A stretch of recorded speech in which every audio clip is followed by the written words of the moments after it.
Hey everyone, welcome back to another episode of Small Biz Stories. And I am so excited. You know this. Every week I seem to be like more excited than the week before. Our guests are fabulous every week. But Jonathan Mast is an expert in AI, and his whole ethos is how can he help small business owners use AI, understand AI, apply AI, and not be afraid of AI. And you've got to check out his YouTube. We're just going to put that out there up front. Jonathan Mast, easy to spell his name. We don't even need to spell it for you. Go find him. Jonathan, welcome to the show. Thanks for having me. I'm excited to chat a little bit today. Well, you've got such a tremendous following online.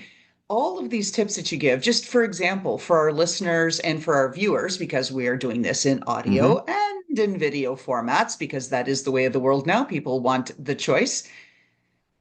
We like to give our audience tips up front. You just did a video that you posted, the 3 tools that folks need to get their feet wet with AI. Can you share that? Because it was such a powerful video for those who missed it. Well, thanks. I appreciate it. I'm not sure I remember everything I said in there as I do a lot of videos, but the You do. basics when I teach people about AI is what you need is you need to pick a tool to use, and the tool that you have is okay. In other words, if you're a Microsoft shop and you're using Copilot, that's fine. If you're using a Google shop and you're using Gemini, that's fine. If you've got ChatGPT, that's fine. What you don't need to do is you don't need to chase the perfect tool because it doesn't exist. And if you would happen to find it, I promise you by tomorrow there'd be a new update and it wouldn't be the perfect tool anymore. Things change so rapidly. What I love to help people understand is that whatever AI tool you have available will allow you to take such an incredible leap ahead of where you are today to save time, to make more money, to deliver more value to your audience. You don't need the perfect tool. You just need an AI tool, and whatever one you have is perfect. Generally, I recommend people start with three. You're going to need one for basic AI. ChatGPT is great. That's $20 a month. You can't beat it. You can start for free. You need a great AI search engine. I love Perplexity for that. Oh, Perplexity.ai. It's a my favorite. tremendous AI search engine. It's what I think Google should have done in search. And then my third one that I love is you need something to create imagery. In most cases, you don't need that, but pretty quickly you're going to start creating content probably, and you're going to go, wow, I need an image to go with that for a blog post, a social post, a memo, a presentation, you name it. And I happen to love using Midjourney. You can use ChatGPT to do that as well. But again, basically those three tools, what we call a large language model, a ChatGPT, you're going to need a search engine. I love Perplexity and an AI image tool. And I personally love Midjourney, but there's lots of options. Just pick one out of each category and you will literally be eons ahead of most of your competition. Let's talk about that latter bit. So I recently read a study that 400 million people are actively using AI, ChatGPT, Perplexity, or some Mhm. variation thereof daily. So when we hear comments that, oh yeah, half the country isn't even using AI yet, I'm sitting here incredulous, scratching my head, going, how can it be if there's that much daily usage that everybody's pounding all these chat GPTs, perplexities, who's not using it? Well, it depends. I think I live in a bit of a bubble, so it's everybody that I know seems to be using it. But Sure. I also know the moment I step out of that bubble, I find out that, things that I think, well, everybody's doing this, aren't they? The answer is no, a lot of them aren't. The most recent study that I read literally said that, and again, it depends on how you define it. We know we can make statistics say anything. But, when we say regular daily users, normally, when I see that, that means that they're asking, do you use it on a daily basis at least one time? Well, if you're only using ChatGPT once a day, I'm going to contend you're really not using it. You need to be using it as part of your workflows for virtually everything you do. And that can be both at work, that can be personal, it can be in relationships, you name it. I mean, it can be used in so many different ways. So I actually take a little issue with people and they go, well, we have 400 million daily users. Okay, you had 400 million people that loaded the app today. Did that mean they actually used it? I don't know. I'm not behind it, so I don't know the studies. But I would say, based on seat of the pants, I really think that there's probably about 20% of the the country, North America, is using AI regularly, and about 80% of the people may have toyed with it once in a while. They may open it once in a while, but they're not using it and they're not leveraging it to amplify their skill and experience. And that's where I get excited. I totally agree with that. I'll give you a relevant example since our podcast really focuses on an audience of small business Hmm. owners and entrepreneurs. I was recently at the New York City Small Biz Expo. It's one of the largest of the kind in the Hmm. country, 40 some thousand attendees. I mean, just, a bit of a gong show, although very, very well organized. But as far as like trying to find people, like, hey, where are you without cell phones? I Like, bet. where are you? Yeah. Wait, which station? Which booth number? You can't find people. That said, out of all of the folks that I met, and I met hundreds, took their business cards through speed networking or cross-linked, whatever Yep. else, how we got through to there to exchange the contact coordinates. I went through and over 60% are still using Gmail as their Yeah. business address. So when I do hear that people aren't using AI to their full potential in the business, I think, yeah, maybe, right? Yeah. Well, you said, I mean, Like you Gmail's said, been I mean, around Gmail. forever, and doesn't every business owner know that we should, for $15 a month, I can have a branded email address that's going to instill so much more credibility. It's $180 a year. I mean, we spend far more than that on things that don't add credibility. So why people don't use it, I don't know. But yet, a decade or so after it's been available, there's still people not doing it. So I think it's a good analogy and a really good comparison. That's why I wanted to bring it up that way. Now, let's talk about. I love having these discussions with AI. As I said, I was so excited that you agreed to be on our show. What is the weirdest thing you've done with AI? The weirdest thing. Boy, I don't know about that. I would say a couple things. One, I've used it to help me be a better medical advocate. In other words, when it comes to health, instead of just taking what the experts say and trusting it, I've actually used AI to analyze things and to take a look at things. Probably the weirdest one I ever did, and I don't know a lot about it, but it was funky and weird, and it actually made sense. I actually took a picture of my eye. There's a study in health called iridology, I believe it is, and you literally they look at your eye. So I took a picture of my eye and I uploaded it to ChatGPT and I said, act as an iridologist or whatever that was. I'd looked it up so I had the right word and give me an analysis of my health based upon that. And I got to tell you, it was amazingly accurate and helpful, literally just based upon the image that I took of my eye using that practice of iridology and scanning it. Amazing. Now, more practical, but still a little bit weird for some people. We just went through Mother's Day and I had to write something for my wife because she's the best mother I know. She's the mother of her kids. I love her to death. But I'm not real good at that sappy stuff and that romantic stuff. In fact, my wife and I were just talking after being married for 20 some years. She says, I just had to learn you weren't the romantic type. It's just not me. But I went into ChatGPT and I said, it's Mother's Day. I really want to write something meaningful for my wife. I want to share some stories. I want to reflect on some of the things that we've experienced over our 23 years that we've been together. And I shared a lot of that. I mean, literally, I spent probably 10 minutes sharing different stories, talking about our children, our grandchildren. And I asked it to put together a letter for Mother's Day that I could give to my wife. And I did. Now, she knows me very well. She knows absolutely I use ChatGPT to help me do that. But I ended up with 4.5 pages that had her literally weeping at the end. Not because she was Mhm. upset, but because of how touching and how accurate it was. I basically planted the seed. I'm not a writer. I don't know how to write well. That's not me. It's not how God made me. But by sharing that and asking ChatGPT to help, I was able to create something that really impacted my wife.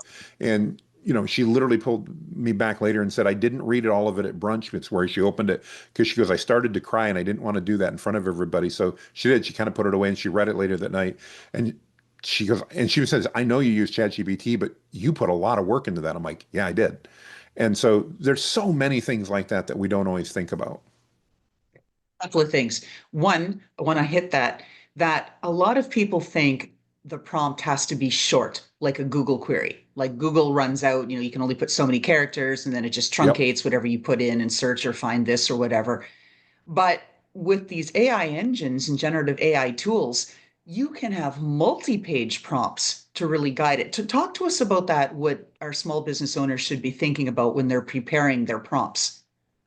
Great question. If I want to throw one thing in, if that's all right, Of Everybody that course. starts prompting thinks they need to buy a list of prompts. And while there can be some value in learning it, it's not an efficient way to use AI on a regular basis because I saw one the other day for 10,001 prompts. If I have a list of 10,001 prompts, first of all, they're all going to be junk. But if I then try to find one that fits my need, you know how much time that's going to take?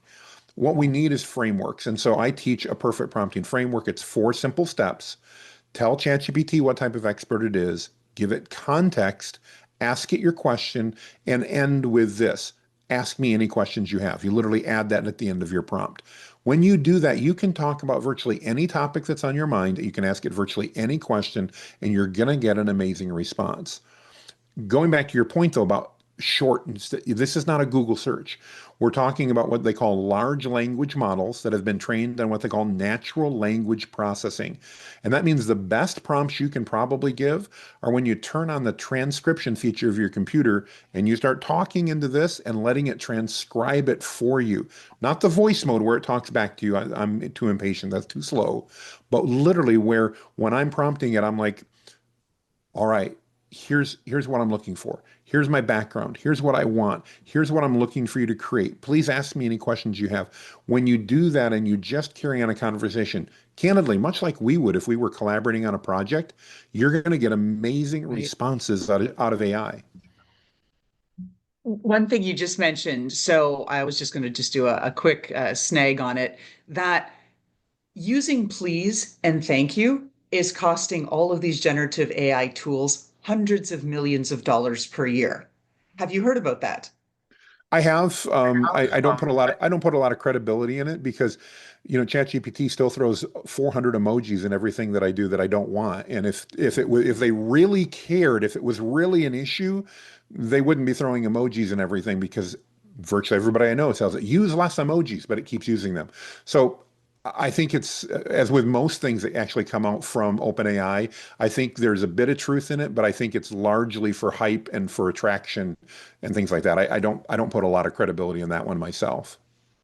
Do you advocate using polite language and tone when you're interacting with your generative AI tool of choice? I recommend that people communicate with it as they would a coworker. So if you're polite, don't change, don't think too hard about it. Don't overcomplicate it. Literally speak to it as you would a coworker and treat it as you would somebody you were collaborating with on a project. It's not sentient, it's just programming. But if you treat it like that coworker and communicate it with it as that, the responses that you get will be so much better. So I happen to say please and thank you a lot, so I use that. I know other people don't, and that's okay. I don't really think it impacts the response you get, but I don't want us as users to overcomplicate the process and overthink it. And I do think that, especially as entrepreneurs and small business people, it's our tendency. We're like, okay, I want to do this just perfect. I want to do this just right. No, just do it. Messy AI is okay. It's not going to bite. It's not going to do anything dangerous. Just talk to it. And I think you'll be amazed at how much time you can save every single day. And I think that just in the conversations I've had with other small business owners who are just starting to flex their muscles with respect to AI and trying to do a little learning in and around that, they are shy. They'll have one Hmm. interaction, so they'll ask one round in a prompt and ask something, whatever it is. Give me a suggestion on how I can better market my what, or how I can get more views on my YouTube, whatever it is, right? I've done those too, by the way. And and then you get one set of comments or a response, and you're like, I don't know. And then they leave it. But the whole thing Hmm. is that it has to be iterative. And I love that you're Thank adding you. that piece, right? That you're adding that piece. Ask me any questions you have. I'm not doing that. I would consider myself a heavy user of AI. I don't use it to write anything that I have to create. Like Hmm. for example, I'm an author in books. I don't do that. I Sure. don't want it to be an AI like book, but I always ask it for help. I'm in different business situations. How do I improve the tone? How do I take the emotion out Hmm. of it? How do I up level this to be more professional, more succinct, like in my email and a response or something that I'm sending? Those I do. And I love how it gives me the feedback. Here's one thing that threw me for a loop, and I'll share and have you react to this, Jonathan. I started using, ChatGPT before it sort of came out and hit, but then I kind of got tired Sure. of that and I heard about Perplexity. So I jumped Love onto perplexity. Perplexity. Me too. And after about 8, 9 months of heavy, heavy use, I was brainstorming with it. And so I have this fake board of advisors, my perplexity board of advisors. Be like this guy, be like that gal, and give Yep. me advice that you think that they would give me if they were my legit board, right? Asked and said, okay, da da da da. How would I position this new service that I'm launching, whatever? And because I'm not doing an infomercial here, I'm not saying all that, but what it Mhm. came back with shocked me. And it said, Laurelyn, this is spot on with your tone, how you go to market, all of your background, and how you put thought leadership and how you have genuine like care and compassion for the Mhm. audience you're serving. And I was like, whoa, where did this come from? Right. And that's when I realized how much training had happened between it and I. And Absolutely. it's just it's just shifted the whole, I don't know, like our whole relationship now has changed. Oh, I love it. I love you've got a board of advisors. It's one of the things I recommend every small business owner do. It can be lonely being a small business owner. We don't know who to talk to. And sometimes we just don't, literally, we don't know who to talk to. But with AI, I have multiple boards of advisors, not really board of directors, but board of advisors that I've put together. And ironically, I've put in dead people. I've put in fictional people and I've put in live people. And I had ChatGPT help me do that. I described me and described my business. I literally asked it to interview me for the purpose of putting together a board of advisors to help me in these areas of my business. And it came back and it gave me recommendations like, I think we should have Steve Jobs on your board. That would be somebody you'd want. Great. Well, guess what? ChatGPT knows tons of information about Steve Jobs. It can emulate Steve Jobs and what he was. We went through some others and it asked me, would you want to do fictional characters? And I'm like, I never thought of that, but yeah, No, that me why neither. not? And one of them I picked was Tony Stark from the movie Iron Man. Now, not because I love everything Tony did, but there were aspects to his personality, his tenacity, and his drive, and that I really liked. And so Tony Stark, or a impersonation of him, is one of the people on my board. And what's so cool when you ask it questions is you can literally say, Steve Jobs and Tony Stark, I want you to spar with this and tell me what we should do. And it will give you different responses based upon in all likelihood, how Steve Jobs and Tony Stark would respond. And again, as a small business owner, having that ability for 20 bucks a month to have access to that type of expertise that I can literally pick up my phone and talk to while I'm driving down the road is mind blowing. It is. And I love the idea that you've just introduced here to me that I should have it interview me and say, well, who, have them help me assign Hmm. who the people should be on the board versus me. Like I sort of self-selected and thought, yeah, I want him. He's a great podcaster. He's this, he's that. He's a great person in thought leadership. He's da da da da. I assembled my board. I'm going to flip this around and then go find out from my Gen AI who should be on my board after the interview. I love that twist. See, like that's why I Great. love these conversations and podcasts. You always learn something from the people you're Yes. talking to. It's got to have your ears open. So you're like, oh, wait, what? What can I learn? So to that end, I see a lot of folks going through small business accelerators, incubators, Hmm. or even business schools. Given the extensive body of work that you have online, Jonathan, with all of the tips and things that you've given and offered and shared, what do you think business schools and accelerators are either getting wrong or missing out on that they're not doing to provide this next generation of Hmm. entrepreneurs with the skills that they need? What do you think of all that? I haven't really thought a lot about accelerators because in general I have a positive opinion. Most of those tend to be private or private public combinations. And so I have a little more confidence in them, admittedly, than I probably do in higher education. I'm not opposed to higher education. I'm a lifelong learner. I think we need to be doing it.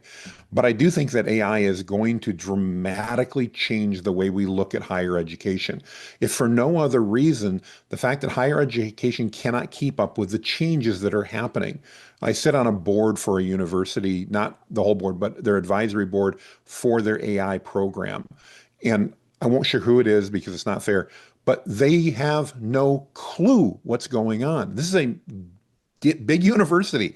They have no clue because they can't think fast enough to keep up. The program that they want people to pay nearly $10,000 to go through with them literally is based on stuff from a year plus ago, because when they started writing it a year and a half ago, then it has to go through the approval process and then it's got to get scheduled.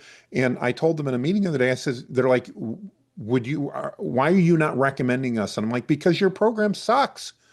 It's not worth the money. And they're like, but we're this university. And I'm like, I don't care who you are. You're not providing the value. So I think that AI is going to dramatically change that. The other thing that I'm so excited, and this is cross educational. I love this topic. So sorry, you gave me a soapbox and I'm stepping up on it. I it democratizes learning. It doesn't matter what side of the tracks you live on. Doesn't matter how much money your parents made anymore.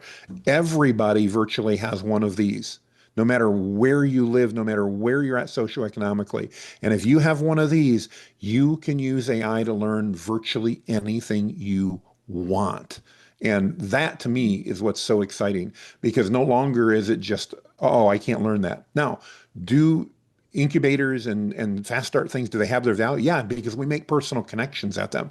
And there's still going to be value in the university because guess what? Laura Lynn, you and I were in a class together. We got to meet each other. We had a connection, and maybe we can do business down the road because we had that. Those personal connections matter, but I'm going to contend they're not going to matter to the hundreds of thousands of dollars that the universities want anymore because there's the knowledge they're going to provide is going to be largely irrelevant because it's all going to be right here. And let's face it, it's a lot easier to get here than it is to go off to college or go off to university. So I think we're going to see some major changes. Well, since you are kind of interested in talking about this aspect of education and AI, you've probably seen the headlines recently. A student at a university to be unnamed is asking for their tuition back because they caught their professor using AI to generate notes for the class. What are your Mhm. thoughts on that? Who Just to your cares what they point of use to the, generate notes if it was helpful? I'm a big believer in value. I pay for value. I have coaches that I pay for that I know use AI, and that's okay. I don't mind because if they can share things with me that provide value, Laura Lynn, if you and I are in a mastermind and you're sharing experiences with me that help me learn, I couldn't care less if you used AI to help codify those and maybe get your thoughts together and put that in. Big deal. I don't care if it's valuable. My issue is the universities have a problem because they're telling the students that AI is evil. Don't use it because they're afraid you're going to. And yet, yes, as you saw, the professors are using it and all that. You can't have your cake and eat it too. They got to pick a side and they're on the wrong side, plain and simple. so what do you think small business owners should do here? So you've suggested tools that they have a focus on as a search engine, as a image creator, and helping them, like you said, structure their content and move them forward. How do you help them get over the fear of AI? So the fears, there's two sides to that. There's the fear of AI is coming for my jobs and the great displacement has begun. And then there's the fear of I'm scared of learning new things, right? I'm an old dog. I don't want to learn any new tricks. Talk to us about how folks can navigate those aspects of fear. I think the best way to navigate it is to simply to try it. Almost everybody I know that's fearful of AI hasn't tried it. They're concerned of what it could do or might do. It is not sentient. This is not the Terminator AI from the movies that we used to see when we were growing up. You're younger than I I am, love so you that may not show. remember those as well as I Oh, do. no, But they're no. I was part of the Terminator Club in high school. We watched Terminator 1 100 times together in high school. So I am old. you I know just use then, really yeah. good face creams. Well, that's kudos, but that is not the AI that we have. We have great predictive technology that is programmed very well and has tons of information.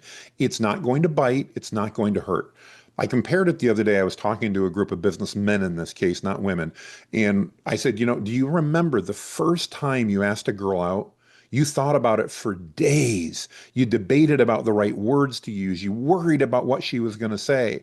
People are doing that same thing with AI. And just like asking a girl out to date, the worst thing that was going to happen is Lauren Lynn, I'd say, hey, can we go out? And you're going to go, no, thanks. That was the worst. And you know what? You'd live through it. We learned that.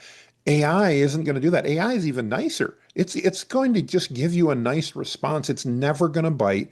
It's never going to tell you to go do something that's going to cause you harm. It's not the way it's programmed. In many cases, there's filters that are going to annoy us because we're like, I'm not trying to build a bomb here. Why can't you answer my question? It's they need to just use it. They need to literally try it out. And my recommendation for business owners, we all have emails that we need to write that we know we need to maybe put some boundaries in place. We need to set it up right. We need to be kind. We can't tell the client to go take a hike like we want, but we need to do this. Have AI do that. I can literally go to AI and say, you know what? I need to send Laura Lynn an email. I need to create a couple boundaries because there's been a misunderstanding. I need to let her know I value her as a client, but I also need to let her know if we're going to work together going forward, this is what it needs to look like. And AI will write a better email than I could do in 3 hours, and it'll do it in 2 minutes. Oh, that is the number one use that I have for the AI tools because you don't want to get into hot water, right? It's really easy to say something you don't mean to say, and then you can't unsay it, right? It's an email, Exactly. it's there, it's like, oh, all of the nonsense, all of the stuff, right? It just, yeah, it gets to be very heavy-handed sometimes. Yes, it does.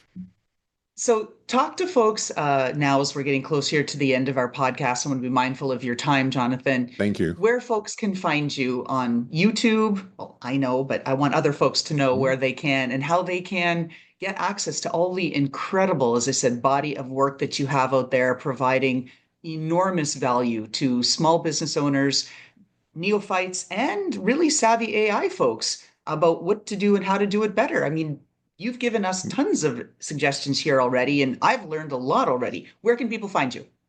Well, thank you for the kind words. Just remember my name, Jonathan Mast. You can go to jonathanmast.com.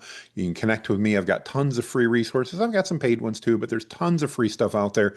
I'm on virtually every social media platform that's out there. And if you forget my name, just remember I'm the white bearded guy with AI. And if you do a search for white beard guy and AI, I'm going to pop up. You can go ahead and find me there. And again, yeah, tons of free resources. My goal is, as we shared getting into the call, Laura Lynn, I want to add value. I want to help people know that they can leverage AI to save time, to make more money, to deliver more value. And it's an incredible tool that can amplify their skill and experience if they just embrace it. I thank you for that. And I want to thank you for being who you are because in this world of me, right? Everybody's so out to move their own agenda forward. Many people are reluctant to share content, share ideas, share things that might, heaven forbid, help their competitors move forward, right? The reality is it's all out there. Anybody can look at anything and find a Yes. way to, right, build the better mousetrap. It's been the, I guess, the foundation Yes. for business for a long time, right? Faster, better, cheaper, right? Exactly. Those are the three axes that you go on. And so Hmm. when people take time like yourself to create all that content, as I said, and it's enormous, I don't even know, probably I wouldn't even want to guess how many gigabytes, terabytes it is of videos that you've got out there. Take a look, folks. Jonathan Mast can really help you out. You can learn some things. And last question here, it's our signature question of the podcast. If we looked into your closet, now this is something AI cannot answer. Well, maybe it could. But anyway, if we looked into your closet and there was a pair of footwear, shoes, boots, whatever, that embodies you, Jonathan Mast, your personality, personifies who you are and how you project to the world, what are we looking at in your closet? Which shoes? Well, I don't have a lot of shoes because I'm not a shoe fan, but I am a hat fan, and I have way too many hats. Let's just put it that way. But the one I'm wearing today, I think probably really is the personification, and I don't know if you guys can see Yes. that, but it is very simple. That is how I look at life, and I believe that choosing to look at life through that filter, by the way, if you're listening and not watching, that is the future is bright. I am, you people, aren't you scared of AI? No, I trust the human race. Aren't you afraid people are going to use it for bad stuff? Yeah, they are. Whether I'm afraid of it or not, it's going to happen. But I trust in human beings. I think people overall are good. Are there some bad people? Yep, but that's the exception, not the rule.